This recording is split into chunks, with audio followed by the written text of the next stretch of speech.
விநாயகர் தாள்களில் வணங்கி தொடங்கும் நாள், சங்கடங்கள் எல்லாம் அகலும் நாள். இன்று நாம் காணப்போகும் விஷயம் மகா சங்கடகர சதுர்த்தியின் முக்கியத்துவம், கதை மற்றும் செய்வது எப்படி என்பதே. மகா சங்கடகர சதுர்த்தினா என்ன? மாதந்தோறும் வரும் சங்கடகர சதுர்த்தி போலல்லாமல் ஆண்டிற்கு ஒரு முறை வரும் சிறப்பு நாள் இது.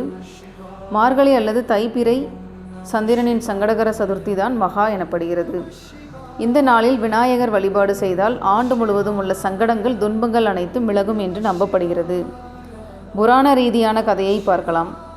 மகா சங்கடகர சதுர்த்தியின் ஆரம்ப கதை விநாயகர் புராணத்தில் வருகிறது.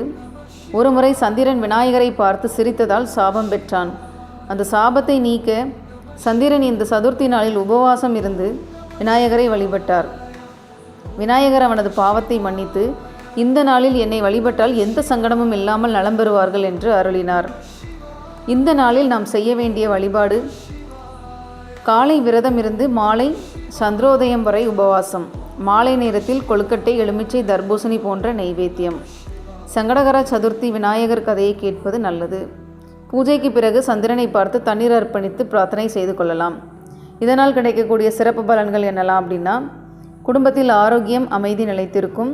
தொழிலில், கல்வியில், திருமணத்தில் உள்ள தடைகள் நீங்கும். மனதில் உள்ள பயம், கவலை, சங்கடங்கள் விலகும். மகா சங்கடகர சதுர்த்தி என்பது ஒரு நாள் மட்டுமல்ல, அது ஒரு புதிய ஆரம்பம். இந்த ஆண்டு நீங்கள் இந்த விரதத்தை செய்து பாருங்கள், உங்கள் வாழ்க்கையில் நல்ல மாற்றம் உண்டாகும்.